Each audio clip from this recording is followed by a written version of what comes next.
Hello everyone, happy Saturday. I'm Steve, Mark's out running errands, and this is Smokey, Steve, and Mark. Either welcome or welcome back. It is the weekend, so we know what that means. Still on a keto journey, so we're having heavy cream, sugar-free, pumpkin, donut, spice, sweetener, and, well, just regular old coffee. It is good. Quick programming note, give me 5 seconds.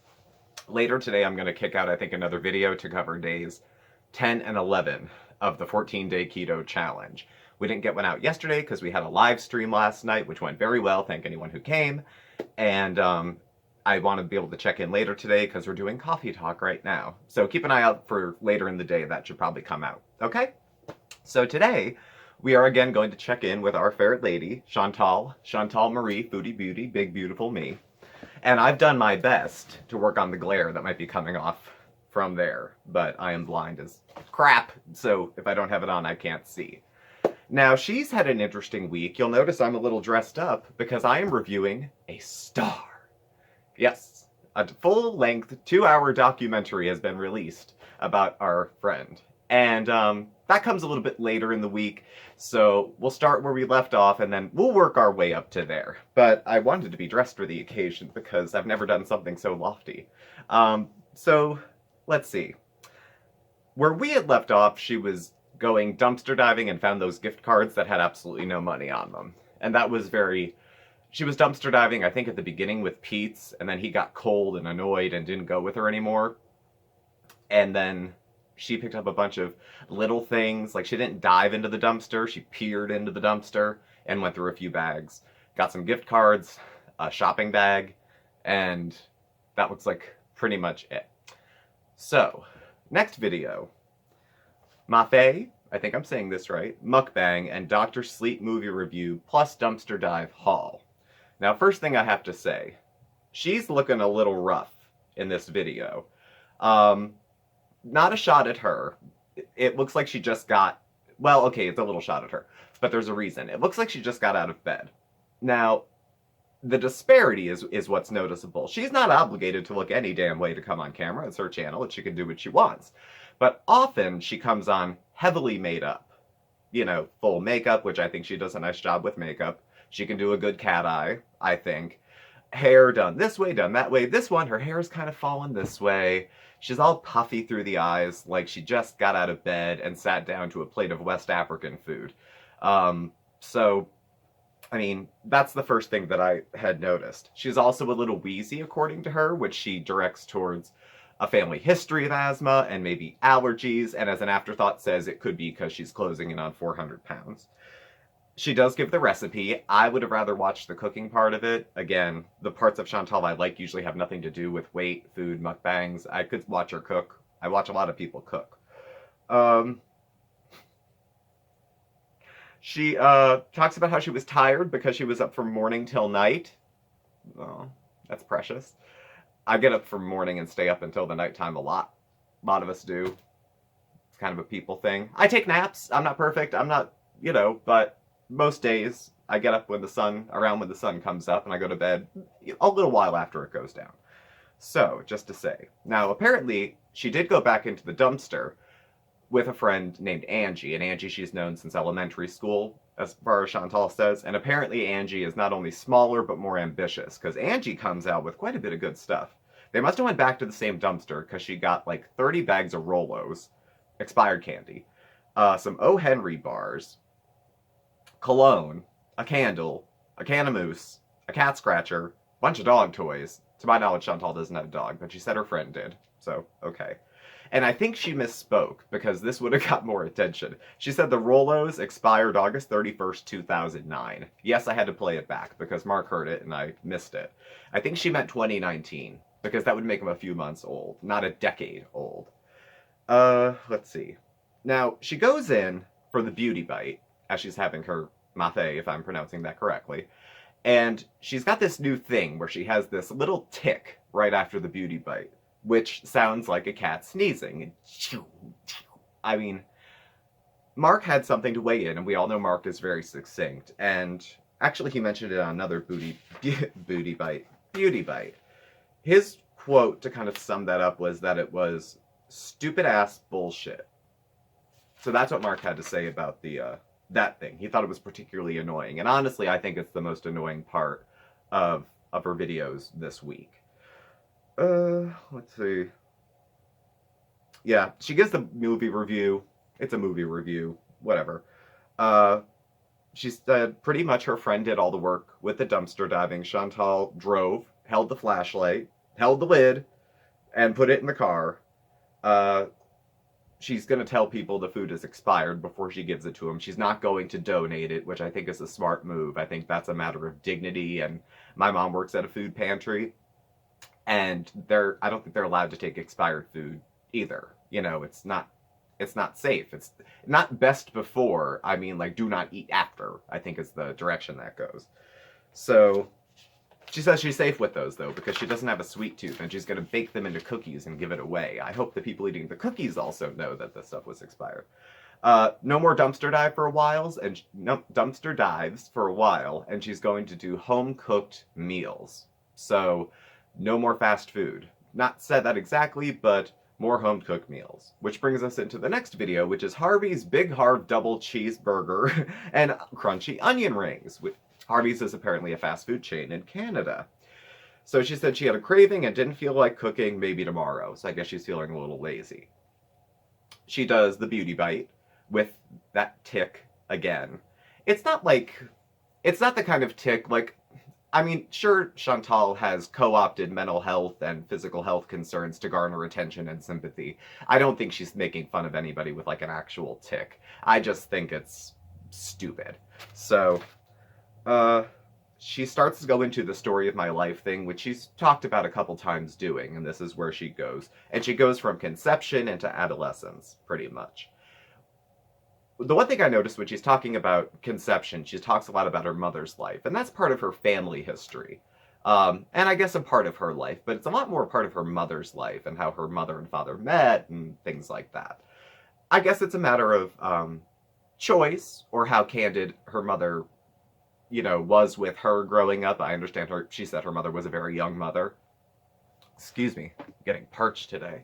But if I was telling the story of my life, I don't know that I would have talked as much about my family's business, because it's not my family's channel, it's my channel.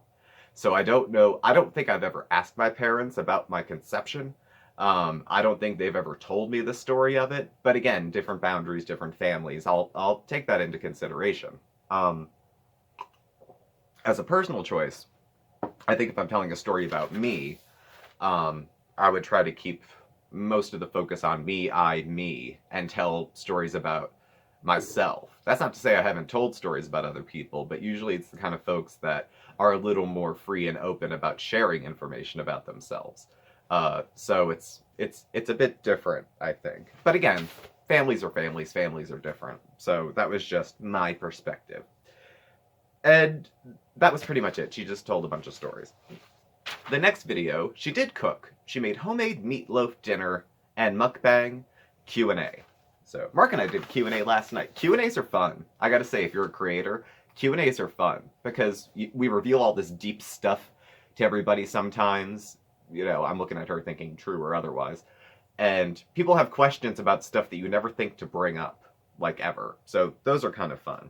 Now, whether she cherry-picked hers, I don't know. We did ours in a live stream, so other people could see what other people were asking. She is telling us that these were on her community board and people clicked like, and she says she's paraphrasing some of them. I did notice, too, the room divider is back. So I'm wondering if there was... I always wonder what was the impetus for the room divider. Did she want privacy? Did BB not want to see or hear about it? Did it go up when BB's sister was visiting? Because she didn't want to see or hear about it. I wonder in whose interest it was decided to separate the rooms so that she could film. She did give up a trigger warning at the beginning of the video because she said she was going to be mentioning sexual assault, death row, and marijuana. Death row and marijuana. She didn't go into really a lot of details. I mean, I'll give her a little credit for the trigger warning. She doesn't go into details about sexual assault. She doesn't go into details about marijuana, which personally I don't find triggering just to talk about it. But again, we're all different.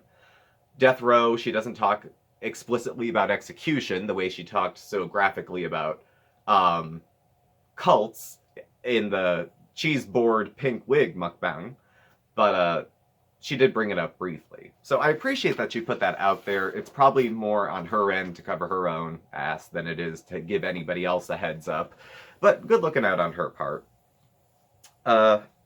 She did her meatloaf recipe. I liked it. It was close to what my mom did, sans all that ketchup. There was probably a cup of ketchup in that meatloaf. She does a cutaway to singing to her cat, which happened in a few of these. I'll only mention this once because the cat looks pissed, like it doesn't want to hear it. Now, my cat doesn't like me either, so, you know, solidarity, but... So she goes down the Q&A, and there's like 10 of them. One of the ones that that isn't in the Q&A, but she mentions, because you can see her hands while she's eating, is that she's wearing a ring. And she says, you know, is it an engagement ring? And she said, no, she bought it for herself. And if I'm interpreting what she said correctly, she had mentioned it to BB and said, hey, is this my engagement ring? And he had said, it can if you want it to be.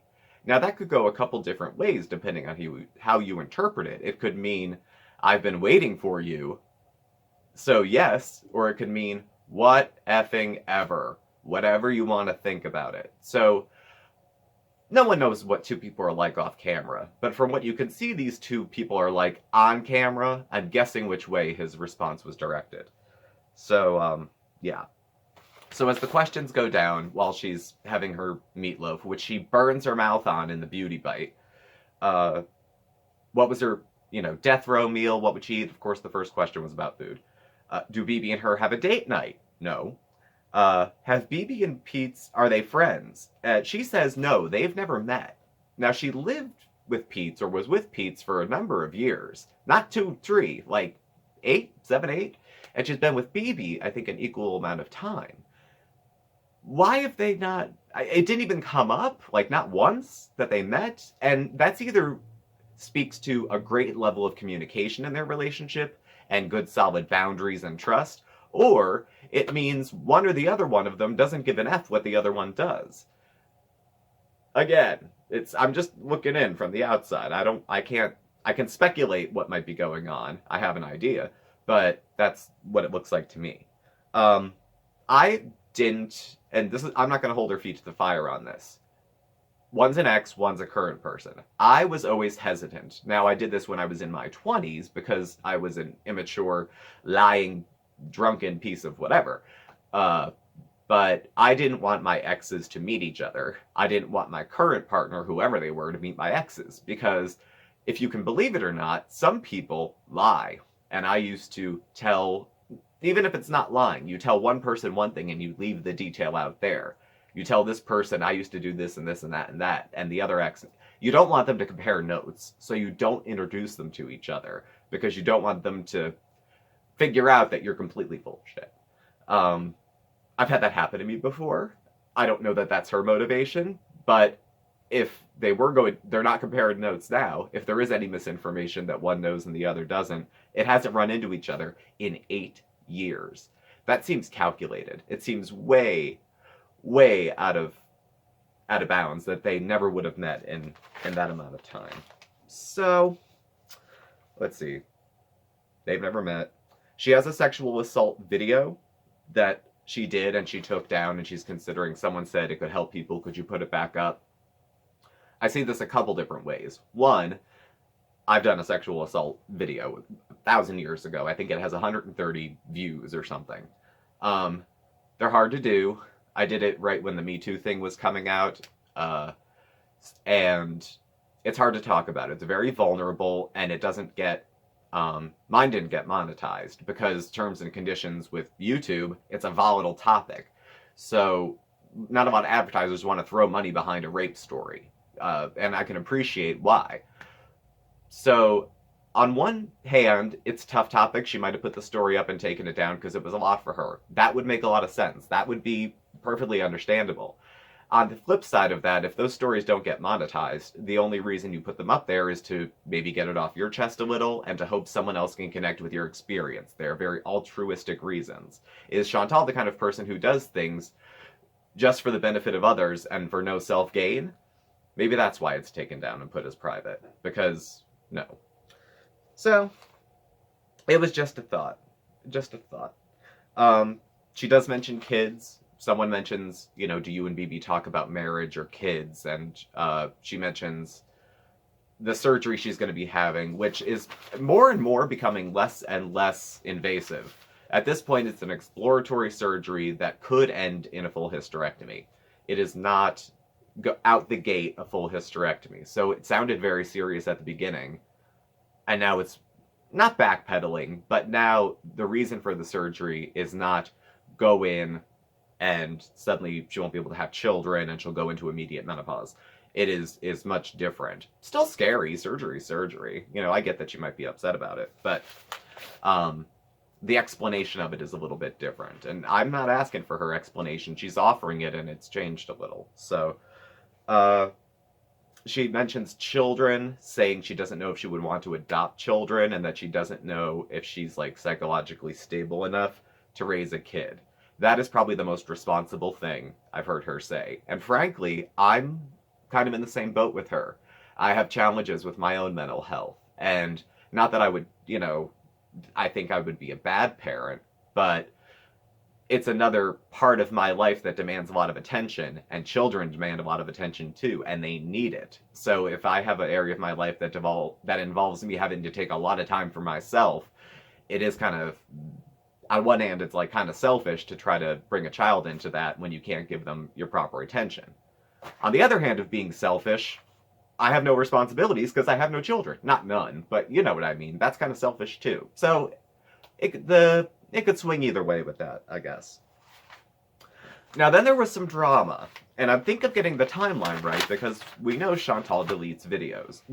Videos, community posts, comments, everything. Instagram, all that stuff. So it was brought to all of our attention, pretty much, through, if you follow any reaction channels or anything like that, that there was a 2-hour documentary that was put together by, what's dude's name?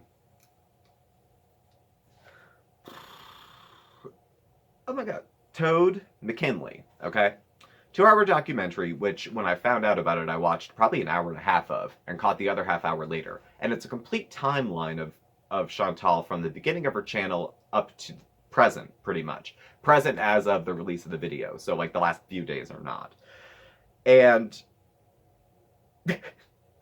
I thought a lot of it was dead on. Now, it was obvious to me, my opinion, that he had a bit of a slant against her in it. You know, as far as on the spectrum of, you know, carrying her jockstrap and I hate her beyond reproach, it was just a little bit this way. But when he was presenting evidence because of his criticisms, what he was putting together, he used video evidence of Chantal, one right next to the other, like split screen type stuff where she would say one thing and then say another. She would say, I never did this, and then he would show a clip saying, oh yes, you did. He estimated it was probably 200 hours worth of work. I believe it. I thought it was well done. She's a star. She's been the star of a documentary, and while I'm sure she hates the attention, on some level she must love it. So, granted, it wasn't flattering. I mean, if it was a flattering documentary, she'd probably like it more. But, at any rate. So, back and forth on her community board are these comments about how it's discrimination and it's bullying, and she asked her subscribers to go flag it for bullying, and then she links the video, which advertised it, with, you know, and whether it was a mistake or not to do that, I don't really know, because I think it drew her people to it, but I think it drove other people to it who would be interested in watching it. I mean, I thought it was good. And she went back and forth. She put up some little meme about taking the high road and how people will try to tear you down, and then going after the creator again. I mean, this went back and forth, back and forth. The posts were going up and coming down like almost immediately. And a side thank you to Zachary Michael, because I watched one of his videos because he had some of the receipts to try to put it together. Then she was leaving YouTube because in her mental health she couldn't take it. And there's always that tacit, she's on the edge of reality, you know, going to lose it kind of thing. So then she was going to take the high road and take a break. Seriously, she was going to take a break.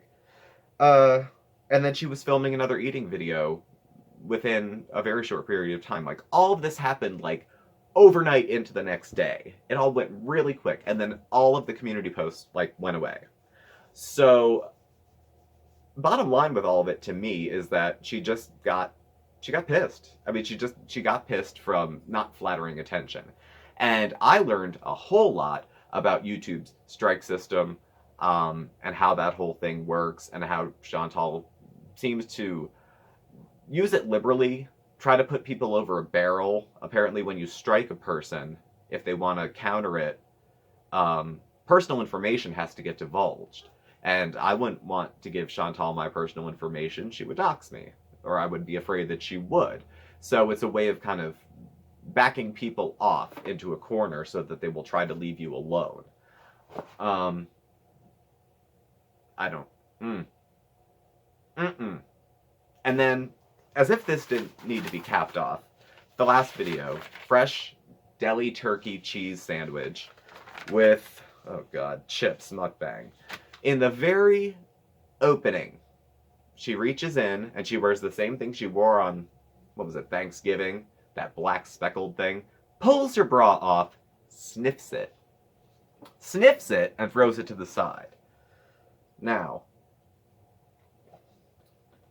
she says later, I don't have to be the Queen of England. No, you don't.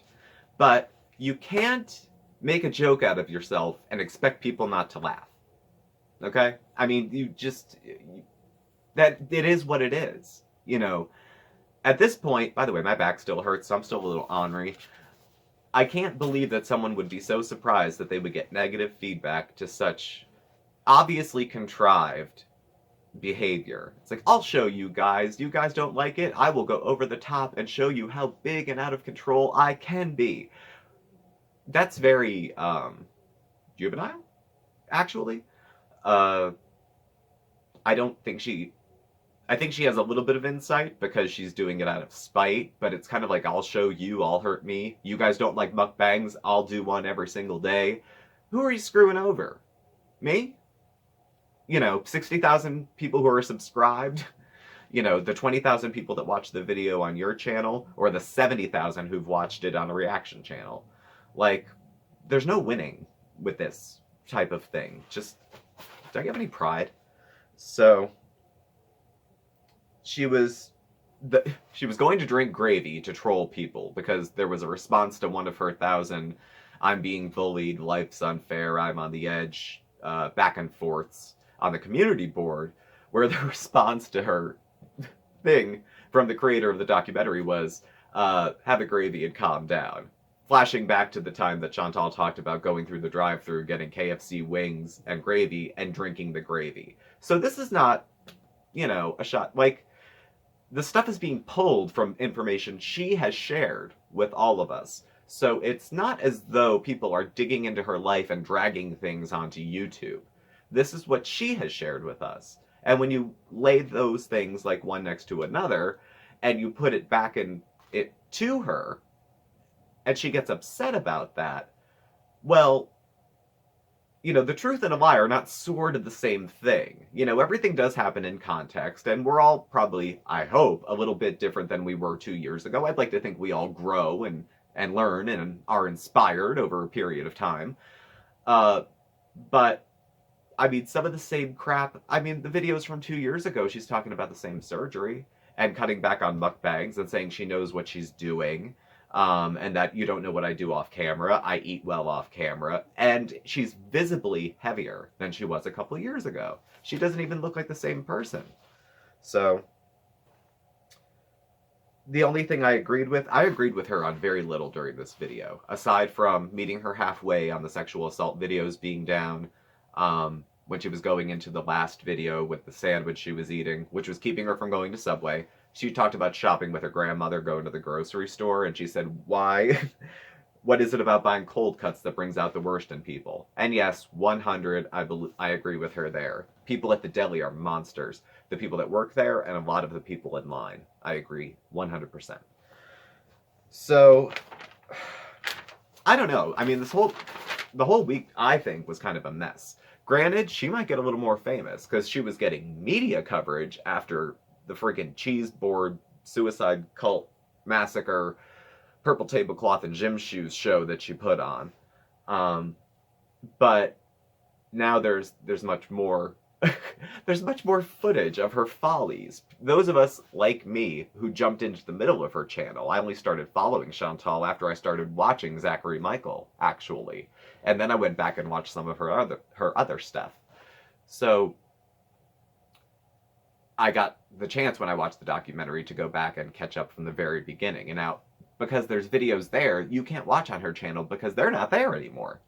So it created a lot of context for me to have viewed that. Did it put a battery in my back to suddenly be mean to her and tear her limb from limb? No, not necessarily. She's still a human being, worthy of dignity and respect like the rest of us.